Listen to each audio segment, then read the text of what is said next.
આજે જય સરદાર સાથે નમસ્કાર દ્વારા સમાજની વાત કરવા માટે થોડા દિવસથી એક માનનીય પદ્મશ્રી અમારા મથુરભાઈ સવાણી તરફથી પોસ્ટ મૂકી અને એની અંદર બંધારણ વિશેની વાત કરી.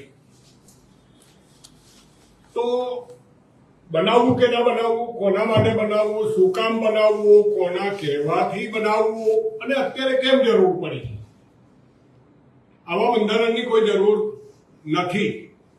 આટલો મોટો સમાજ છે, સમાજ અલગ અલગ વિષય પર ભાગ પડી ગયેલા છે.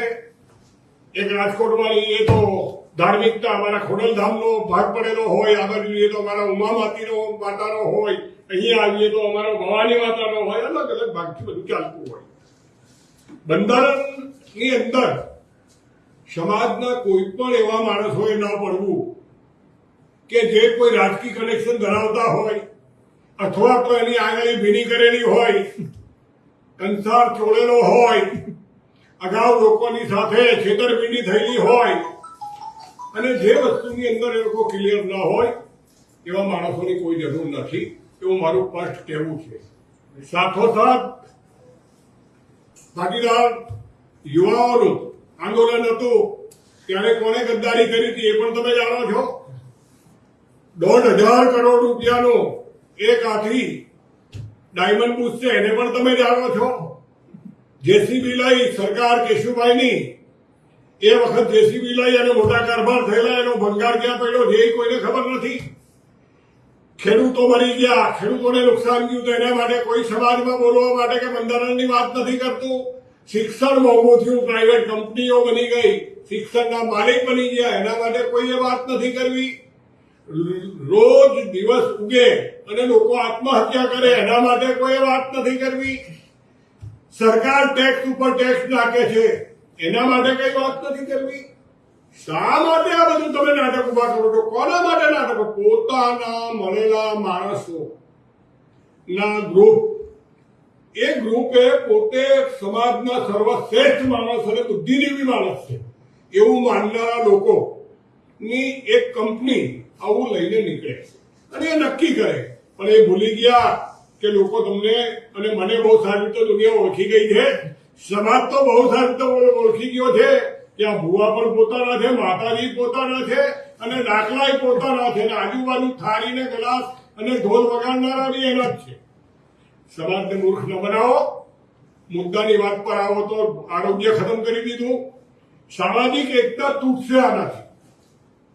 હમણાં ઠાકોર સમાજનું બહુ સારી વાત છે બનાવ્યું. એમાં જો જે માણસની રોજી એની પાછળ છે, જેની જિંદગી એની પાછળ છે, અને તમે કોણ બાંધનારા?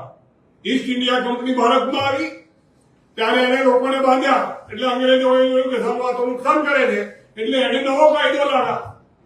એમ બધા કાયદાની જંજાળમાંથી મુક્ત કરો અને મુક્ત સમાજ જ કઈ કરી શકે છે, મુક્ત માણસ જ કઈ કરી શકે છે. તમે મુક્તિ આપવાની બદલે સાંકળોની અંદર બાંધી અને આ લોકો સમાજના પગની અંદર બેડીઓ પહેરાવવાનું બંધ કરે એવી મારી બહુ સ્પષ્ટ વાત છે.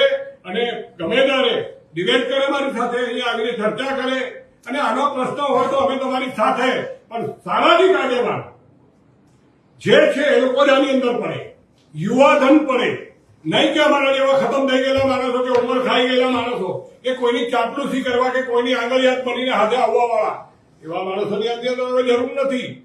અને હવે સમાજ જાગી ગયો છે, તમે લોકો નથી જાગ્યા. એવું ન બને કે સમાજ કાલે તમારા ઘરે આવે અને ત્યાં તમારી ઉપર ધરણા કરવા બેસવું પડે તમારી સામે. અને જયારે જયારે આવું બધું કંઈક બને છે તો આ જ એક કંપની એવી છે કે જે બધા જ સમાજના માણસોને હાથ પગ જોડીને, વિનંતી કરીને, લાચ આપીને, રૂશ્વત આપીને, સમજાવીને એને ઘર ભેગા કરી દે છે. સરદારનું આંદોલન હોય, ક્યાં ગયા સરદાર?